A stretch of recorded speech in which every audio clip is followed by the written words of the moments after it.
Meus irmãos, boa noite. Graça e paz da parte do Senhor Jesus Cristo. Irmãos, a minha primeira palavra é de gratidão. Gratidão ao Senhor pela oportunidade de poder estar aqui com vocês, de poder conhecer a igreja pastoreada por alguém a quem eu considero como um grande amigo, o pastor Madison. Fiquei muito feliz pelo convite, pelo contato dos jovens através da Vanessa, para que eu estivesse aqui com vocês nessa ocasião. E minha sincera oração é que o Senhor nos abençoe para que hoje e amanhã nós sejamos edificados no firme fundamento que é Cristo, a fim de podermos viver de um modo que seja agradável a Ele em meio a um mundo que, como diz o tema geral, vive num caos. Tá? E eu quero só adiantar a maneira como eu vou trabalhar hoje e amanhã. Hoje eu vou trabalhar uma palestra, tá, com os irmãos. Eu quero falar a respeito do conceito ou da ideia de membresia da igreja local e como a membresia da igreja local ela é afetada por aquilo que alguns estudiosos têm chamado de liquidez, que nada mais é do que um outro rótulo para relativização característica da nossa época. Então eu quero mostrar como a pós-modernidade e a sua relativização tem afetado, tá, os votos que são feitos quando alguém faz profissão de fé e promete servir a uma congregação local como seu membro. Então hoje eu vou trabalhar uma palestra. Amanhã, considerando que é o culto em ação de graças pelo aniversário da igreja, eu vou fazer uma exposição bíblica no Salmo 2. E eu vou falar do Salmo 2 mostrando Cristo não como a resposta, mas como o problema para um mundo em caos. Tá? Então, esse será o roteiro que eu vou seguir hoje e amanhã. E eu quero convidar vocês para ler uma passagem bíblica que vai servir como ponte para o nosso assunto nesta noite. A passagem de Hebreus, capítulo 10, do verso 19 até o verso 25.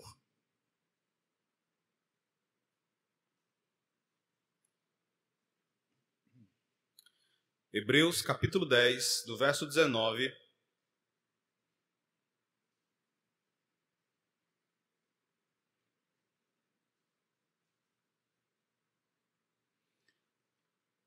Hebreus 10, do verso 19 até o verso 25. Eu vou fazer a leitura e quando eu chegar à altura dos versos 24 e 25, eu gostaria que a partir daí nós fizéssemos a leitura em conjunto, tá?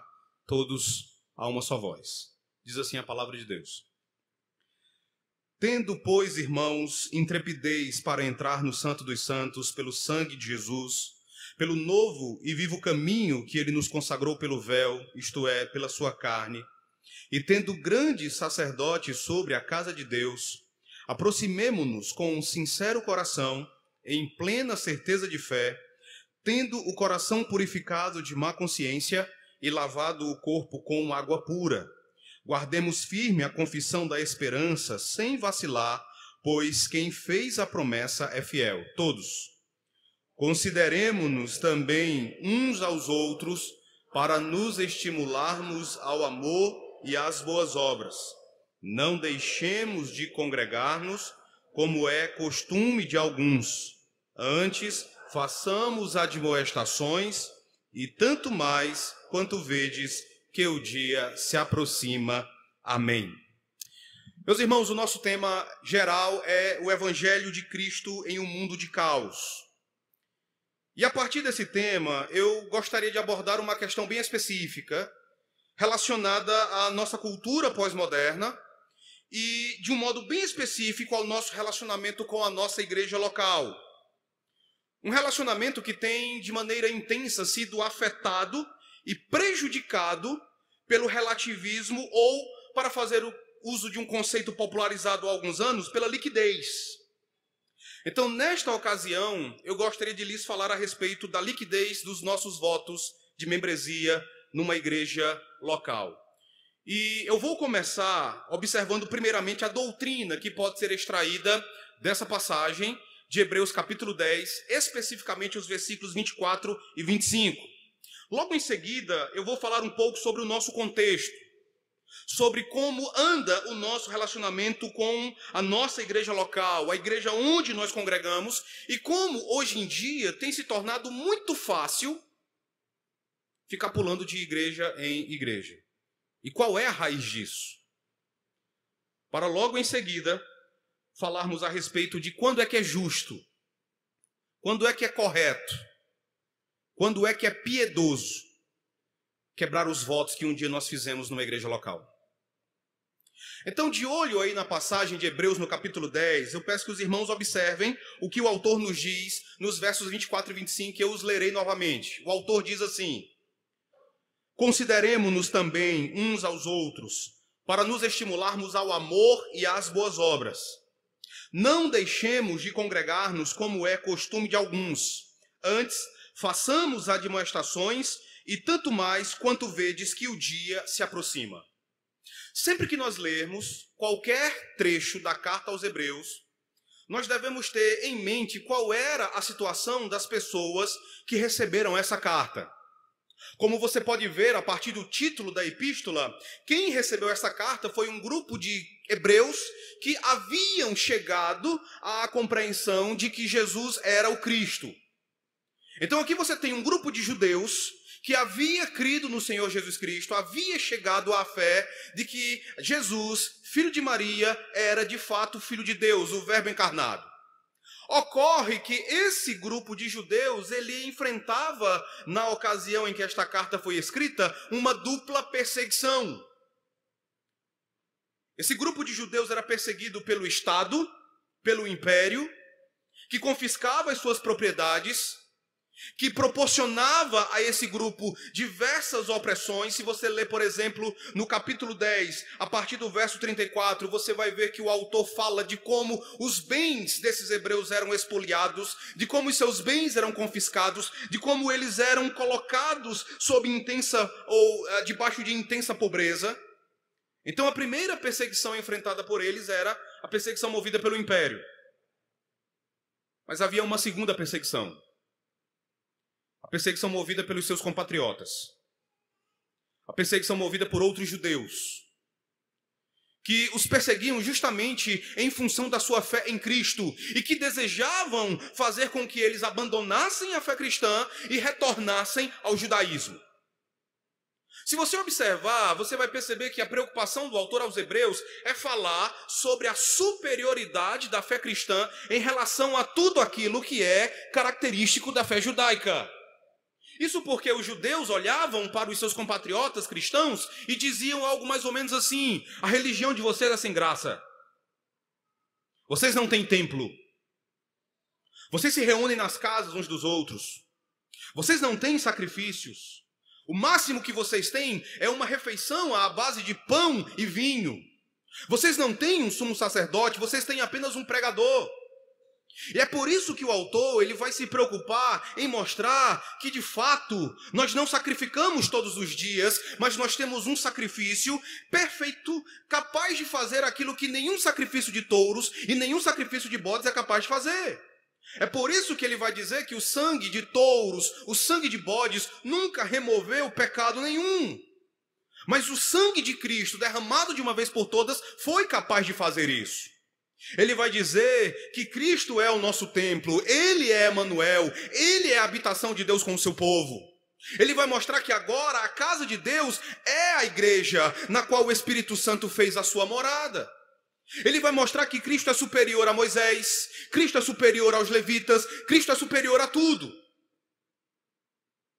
E ele vai partir para o final da carta com o objetivo de mostrar aos cristãos hebreus que o privilégio que eles desfrutam em Cristo era um privilégio muito maior do que qualquer privilégio desfrutado por qualquer judeu na antiga aliança. Davi nunca pôde entrar ao Santo dos Santos. Salomão nunca pôde entrar ao Santo dos Santos. Mas agora, por causa do sangue de Cristo, por causa do caminho que ele nos consagrou através da sua carne, nós temos esse acesso. Nós temos um acesso ao Santo dos Santos, não aquele tabernáculo, não aquela construção feita por mãos humanas, mas o santuário celestial. E esse acesso ele é ininterrupto.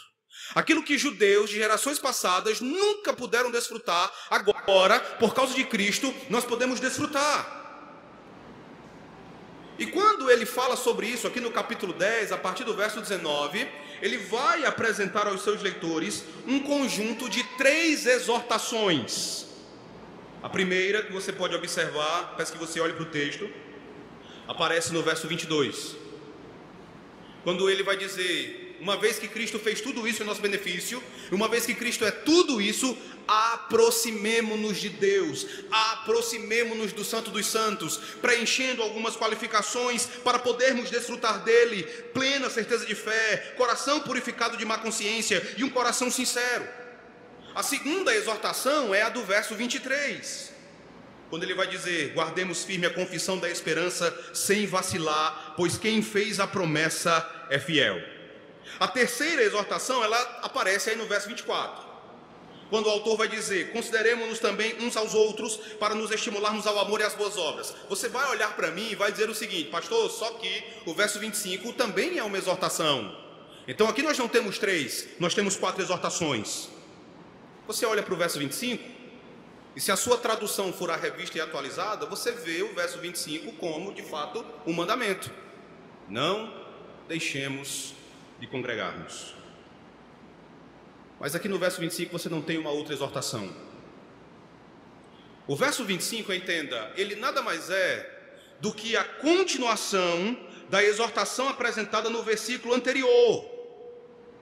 No texto original nós não temos aqui um imperativo.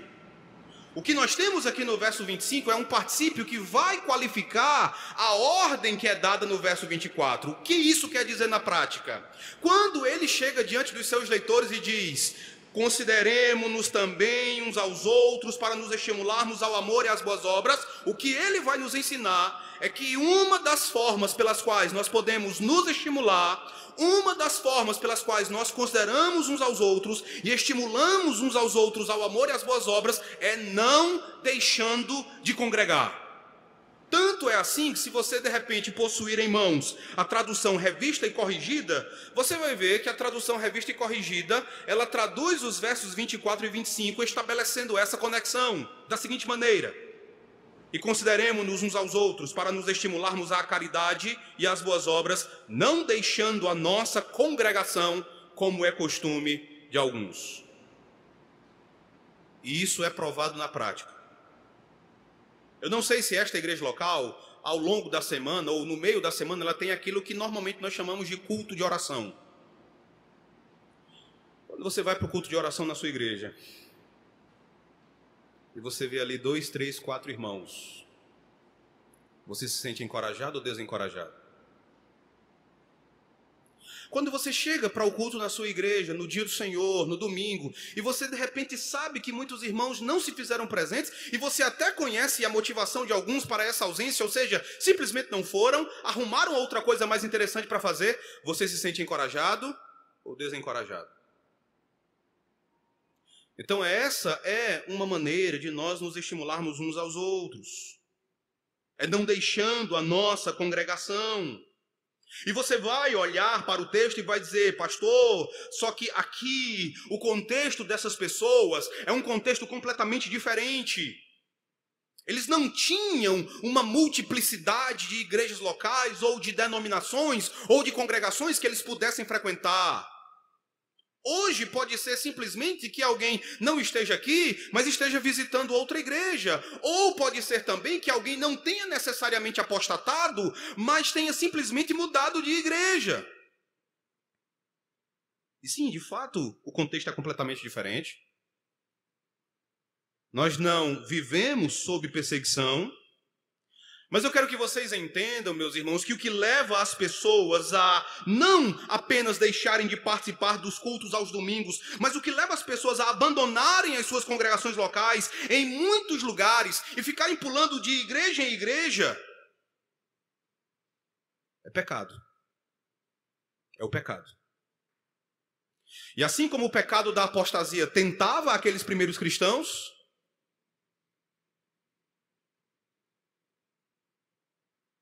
o O pecado da banalização dos votos que nós fazemos a Deus é a nossa tentação hoje.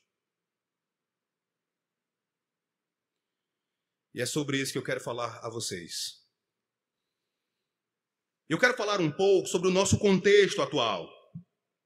Eu acredito que de muitos de vocês já seja conhecido o conceito de liquidez.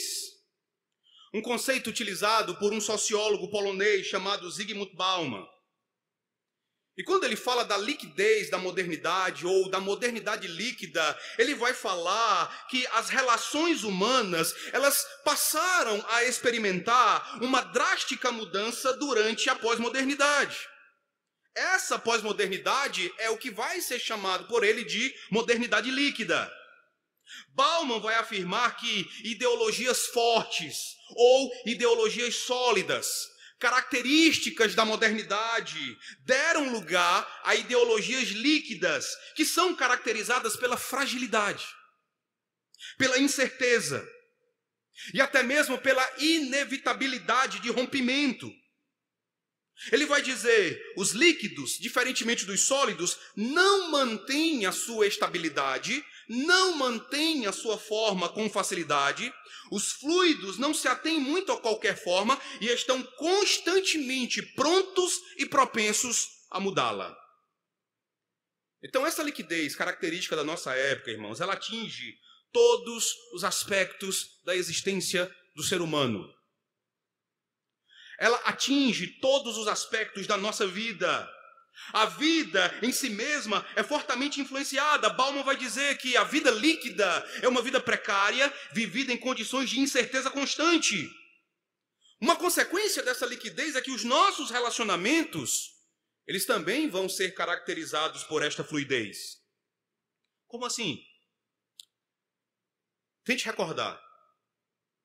Em outra época, em outros anos, as pessoas faziam questão de cultivar relacionamentos duradouros.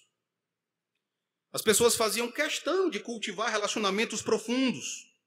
Um relacionamento que, porventura, viesse a enfrentar dificuldades, não seria descartado. Não seria rompido. Antes, tudo aquilo que pudesse ser feito para salvar o relacionamento, para restaurar o relacionamento, seria feito. As relações afetivas do ser humano eram sólidas, por assim dizer. Mas com o advento da pós-modernidade, as coisas mudaram. As pessoas hoje em dia já iniciam relacionamentos com a certeza de que não se aprofundarão. As pessoas já iniciam relações já com a predisposição para que esses relacionamentos não durem muito tempo. E uma vez que existe a indisposição em se cultivar relacionamentos profundos, as pessoas acabam fazendo opção pelos chamados relacionamentos virtuais. Há uma obra de Zygmunt Bauman chamada Amor Líquido, e ele fala sobre essa nossa predileção por relacionamentos virtuais. Ele faz uma observação bem interessante sobre isso. Ele diz assim: diferentemente dos relacionamentos reais, é fácil entrar e sair dos relacionamentos virtuais. Em comparação com a coisa autêntica, pesada, lenta e confusa, os relacionamentos virtuais parecem inteligentes e limpos, fáceis de usar, compreender e manusear. Entrevistado a respeito da crescente popularidade do namoro pela internet, em detrimento dos bares para solteiros e das seções especializadas dos jornais e revistas, um jovem de 28 anos da Universidade de Bath apontou uma vantagem decisiva da relação eletrônica. Qual? Você sempre pode deletar. Você sempre pode excluir a pessoa. E não é isso que a gente faz? Pense naquele amigo teu do Facebook que você se aborreceu, e em vez de sentar, conversar, orar, confrontar, a fim de não ter mais dificuldade com aquela pessoa, de não ter mais trabalho com ela, você simplesmente foi lá e desfez a amizade. É por isso que as pessoas preferem esse tipo de relação. E eu quero que vocês entendam o seguinte: eu acredito, meus irmãos, firmemente que o que é afirmado aqui por Bauman pode ser aplicado à maneira como as pessoas se relacionam com as suas igrejas locais hoje em dia. O relacionamento dessas pessoas com a igreja, ou, em outras palavras, o seu compromisso como membro de uma igreja local, também tem sido marcado, também tem sido caracterizado pelo conceito de liquidez. Como assim? Hoje em dia, praticamente não há mais qualquer senso de pertencimento a uma igreja local. Profissões de fé e batismos que vão assinalar a entrada da pessoa na comunidade pactual, que vão assinalar a entrada da pessoa na igreja, são feitos. Quando você faz profissão de fé, você faz promessas, você faz votos, não à igreja, não às pessoas que ali estão, mas essas promessas, esses votos são feitos a Deus. São feitos diante da igreja, sim, mas são feitos a Deus. Mas em muitos casos não há a menor disposição de se honrar tais promessas e votos. Não são raros os casos em que uma pessoa, pouco tempo depois dos votos assumidos por ocasião do seu batismo, pouco tempo depois dos votos assumidos por ocasião da sua profissão de fé, simplesmente deixa de ir à igreja e passa a frequentar outra. Talvez você diga assim, mas eu não vejo nenhum problema nisso. E para mim é assustador que a gente não veja problema nessa prática. Numa época quando as pessoas não honram nem mesmo os seus votos matrimoniais,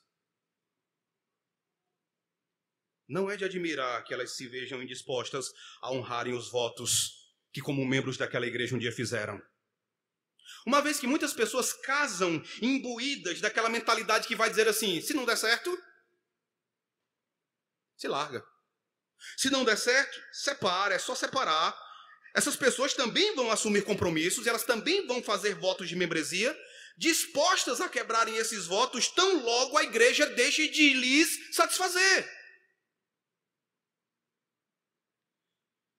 Eu acredito que vocês conheçam o pastor Timothy Keller. Ele escreveu um livro sobre casamento. Um livro muito interessante sobre o significado do casamento. E é interessante a maneira como ele, escrevendo sobre o matrimônio, ele trabalha o conceito de relação de consumo. E como ele aplica esse conceito às relações humanas. De acordo com ele, as relações de consumo duram apenas o tempo necessário para que um fornecedor supra as suas necessidades por um preço que você considere aceitável. Se outro fornecedor oferecer serviços melhores ou os mesmos serviços a um custo reduzido, você não tem obrigação nenhuma de manter a relação com o primeiro fornecedor. É assim que muita gente trata o casamento hoje em dia. Nesse tipo de relação, meus irmãos, o que importa é a satisfação das necessidades do consumidor, não o relacionamento em si. Perceba. É exatamente dessa forma que outros relacionamentos além do casamento são tratados. É exatamente dessa maneira que muitos de nós tratam o seu relacionamento com a sua igreja local. Se eu encontrar outro lugar, outra igreja local, que me dê mais do que o que a minha igreja local me dá, ou me dê a mesma coisa, mas sem exigir tanto de mim, melhor para mim. Timothy Keller vai continuar dizendo o seguinte: os sociólogos argumentam que na sociedade ocidental contemporânea, o mercado se tornou tão dominante que o modelo de consumo caracteriza cada vez mais relacionamentos que, historicamente, eram alianças. E é esse conceito que tem sido perdido no casamento e no nosso relacionamento com a nossa igreja local. Hoje em dia, mantemos os vínculos com as pessoas enquanto elas suprem as nossas necessidades por um custo aceitável. Quando nós deixamos de lucrar com a relação, ou seja, quando o relacionamento parece exigir de nós mais apoio e amor do que estamos recebendo, saímos dele para minimizar o nosso prejuízo. Como é que a gente pode ver isso na prática hoje em dia? Lembre de afirmações que talvez você já tenha ouvido, ou talvez você já tenha dito. Eu não fui acolhido ali. Eu não fui amado ali. Nunca se importaram comigo. Eu nunca me senti bem lá. Eu tenho que ficar no lugar onde eu me sinta bem. Não existe nenhum lugar onde o coração não regenerado se sinta melhor do que no pecado. Isso é perigoso.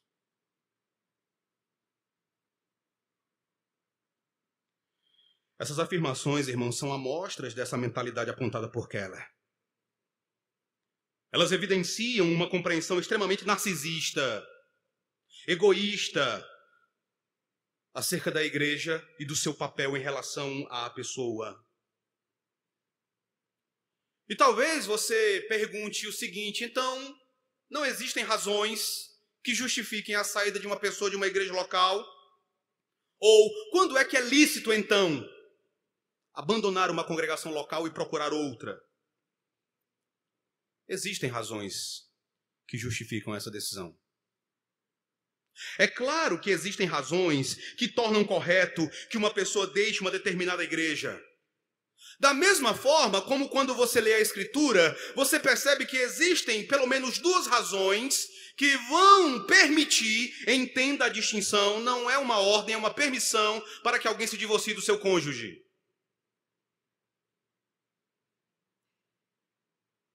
Existem razões que justificam que você deixe a sua igreja por outra. Um teólogo chamado John Gessner, ele vai dizer que todos nós temos o solene dever de pertencermos a uma igreja visível. No entanto, resta a pergunta: quando é que nós devemos deixar essa igreja? Ele responde: a hora óbvia de se deixar uma igreja visível é quando a mesma deixa de ser uma igreja. A Confissão de Fé de Westminster, meus irmãos, ela tem um capítulo sobre a igreja. E no parágrafo 5 do capítulo 25, a Confissão de Fé de Westminster, ela faz uma afirmação bem interessante. Ela vai dizer assim: as igrejas mais puras debaixo do céu estão sujeitas à mistura e ao erro. Mas algumas têm se degenerado tanto ao ponto de não mais serem igrejas de Cristo, mas sinagogas de Satanás. E quando é que uma igreja deixa de ser uma igreja? Quando é que uma congregação local, quando é que uma determinada igreja visível deixa de ser igreja? Em que circunstâncias uma igreja local deixa de ser igreja para se transformar numa sinagoga de Satanás? Quando ela nega o evangelho de Jesus Cristo e se apega a heresias.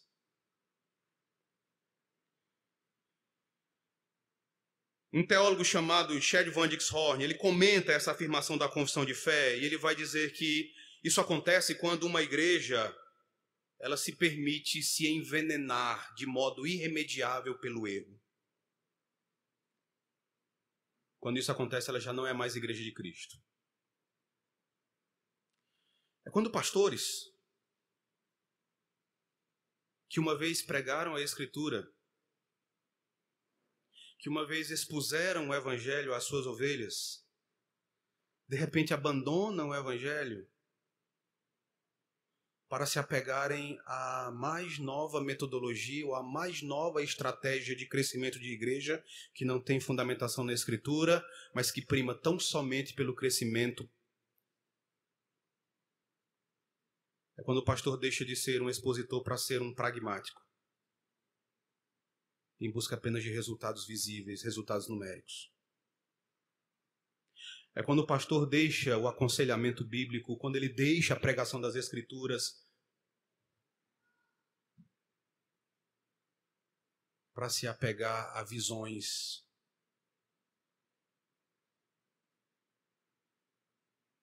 Uma igreja deixa de ser igreja quando ela passa a abraçar outro evangelho que não aquele pregado pelos apóstolos.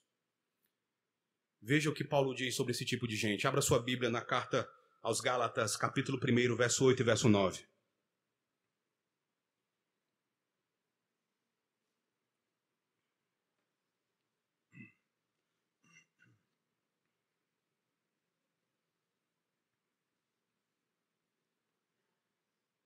Gálatas, capítulo 1, versículos 8 e 9.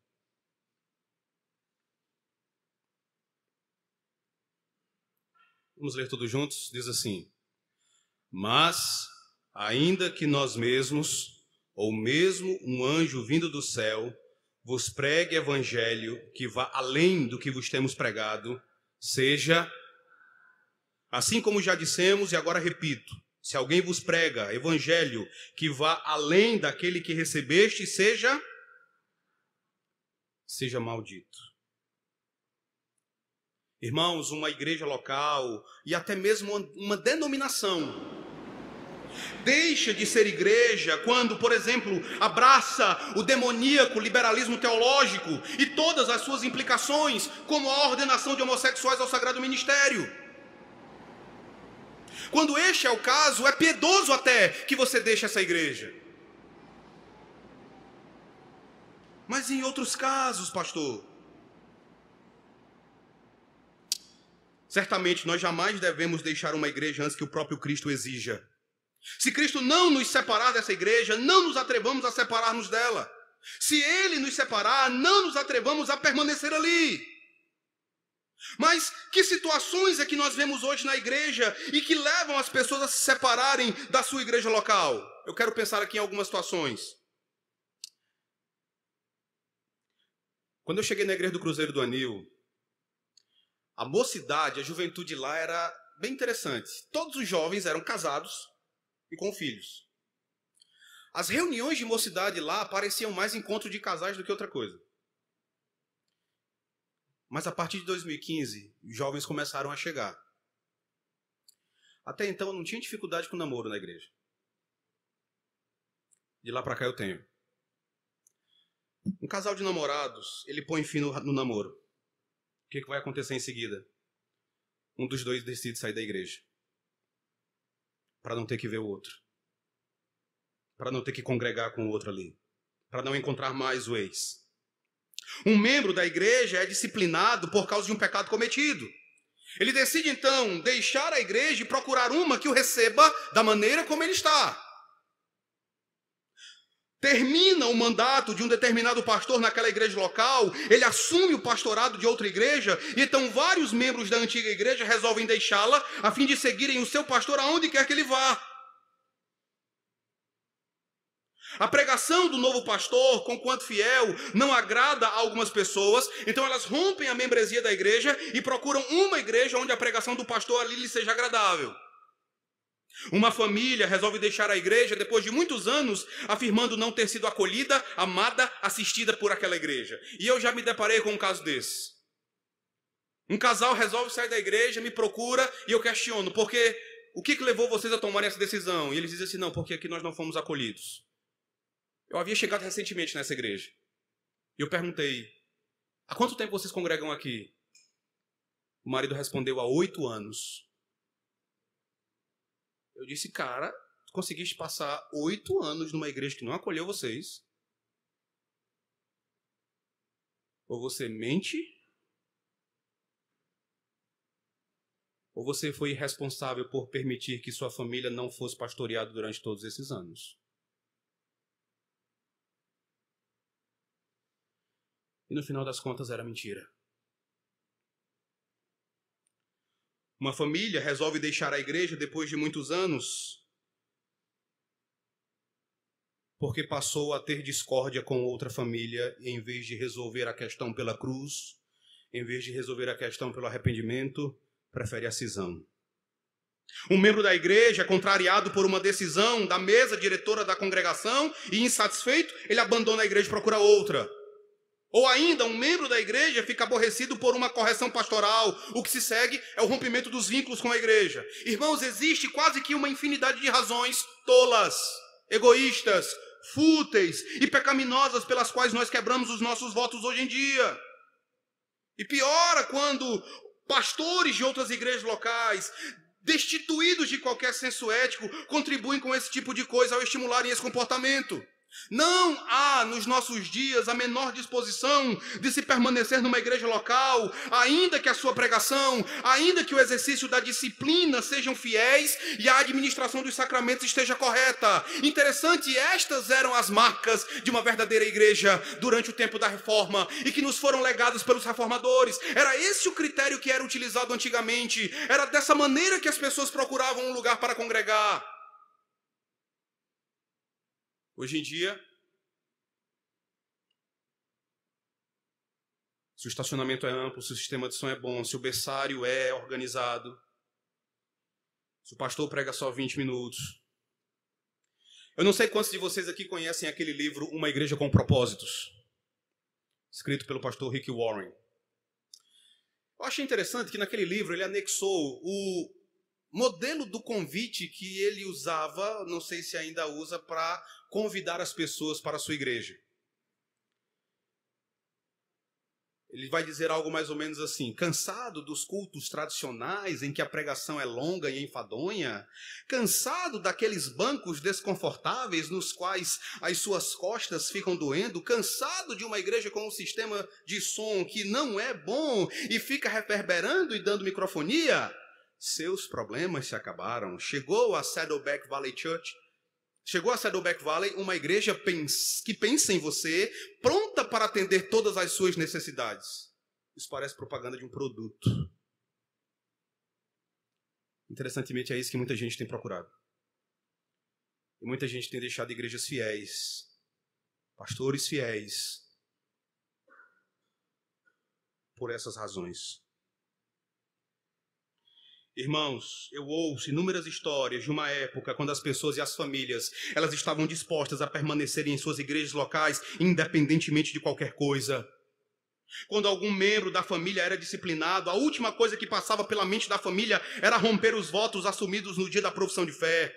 Alegra-me o coração ouvir de alguns dos meus membros ali no Cruzeiro do Anil, não dos pastores que um dia, ou melhor, alegra-me o coração ouvir deles que eles são membros da igreja, não dos pastores que por ali passaram.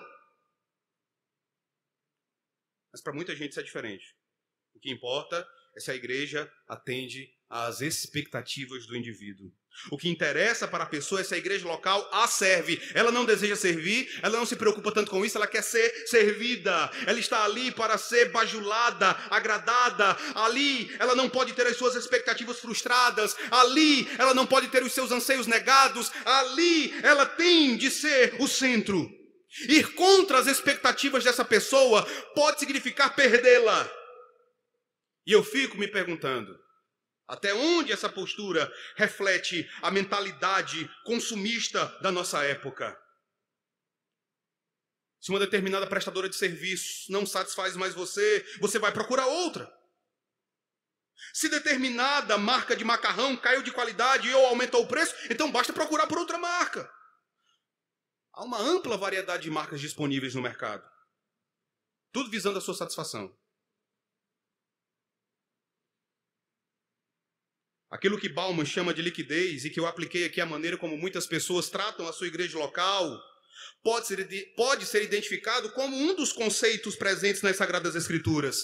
Por exemplo, observem o que o Senhor Jesus Cristo diz no seu famoso sermão escatológico em Mateus, no capítulo 24. Abram lá suas Bíblias. Mateus 24, verso 12.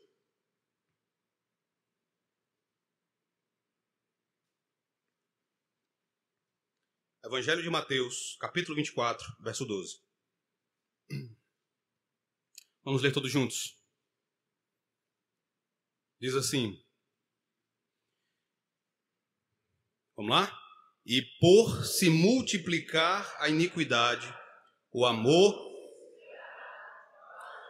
Irmãos, eu acredito não ser uma violação da hermenêutica bíblica entender que essas palavras podem ser usadas a título de aplicação ao assunto aqui tratado.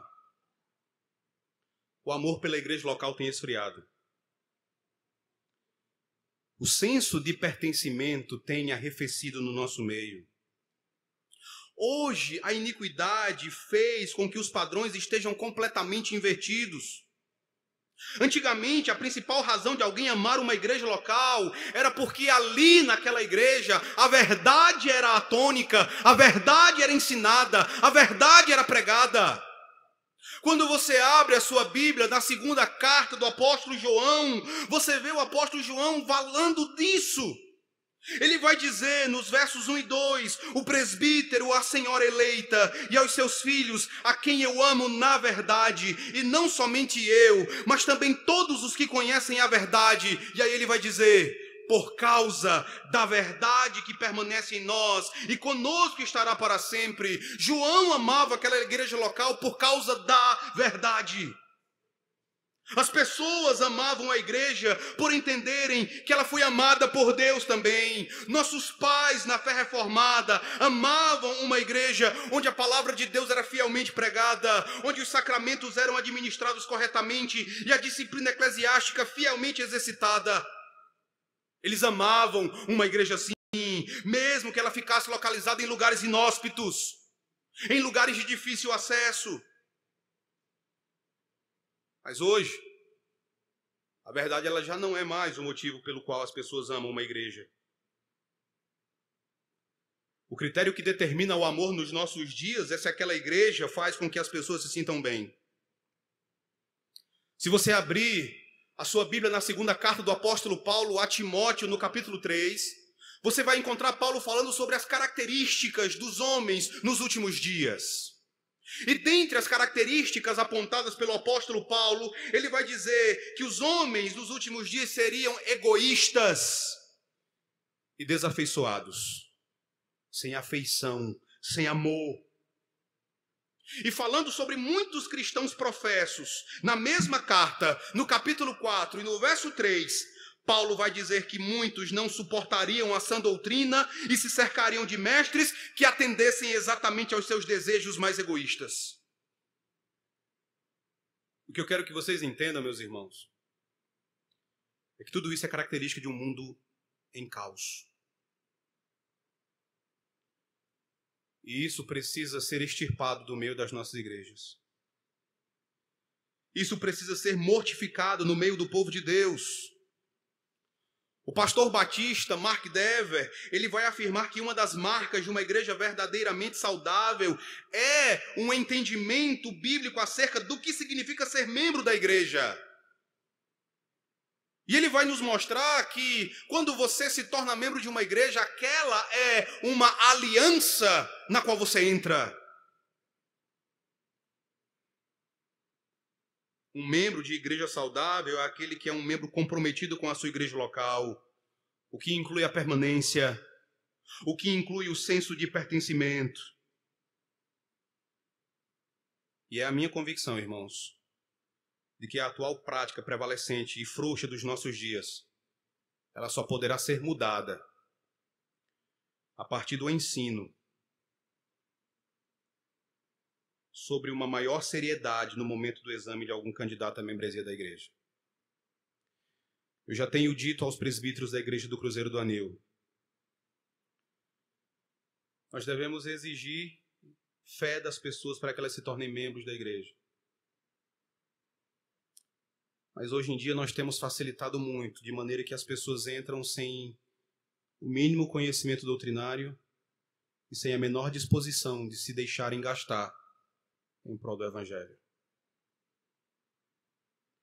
Mark Driscoll, um conhecido pastor do novo calvinismo americano, ele chegou a usar uma ilustração interessante para falar da igreja. Ele disse que a igreja é um organismo. Pessoas saudáveis selecionam bem aquilo que entra pela sua boca. Nós também deveríamos ser bastante cuidadosos na hora de examinar alguém. Não tanto em relação ao conhecimento doutrinário. Afinal de contas, você não pode exigir de um membro o mesmo compromisso confessional que você exige de um pastor ou de um presbítero. Mas em relação às motivações, em relação ao porquê daquela pessoa estar ali. Eu tenho procurado viver isso aqui, irmãos. Em 2014, ao assumir o pastorado da igreja do Cruzeiro do Anil, um grupo de pessoas da igreja presbiteriana aqui do Quatraque passou a ir para o Cruzeiro do Anil. Eu observei aquilo durante 3 semanas. Era um grupo de cerca de 18 pessoas. No terceiro domingo eu as procurei e perguntei por que eles estavam indo na igreja. Dentre elas existiam 2 presbíteros. Eles disseram assim: não, nós estamos com um problema na nossa igreja local. Eu disse: qual é o problema da igreja? Não, o pastor saiu. E eu falei assim: de acordo com Atos capítulo 20, verso 28, vocês são pastores da igreja. Presbíteros são pastores. Pastores são presbíteros. O presbítero docente de lá pode ter saído, mas Deus colocou vocês ali justamente para ajudarem a igreja a atravessarem esse momento difícil. É dever de vocês permanecerem. Ah, então o senhor não quer que a gente venha para cá? Vocês são livres, obviamente, para irem e virem. Mas Deus deu um dever a vocês. E vocês devem pastorear essas famílias lá. Nós precisamos fortalecer a nossa compreensão acerca dos nossos votos como membros de uma igreja local. Que o Senhor nos abençoe, meus irmãos. Amém.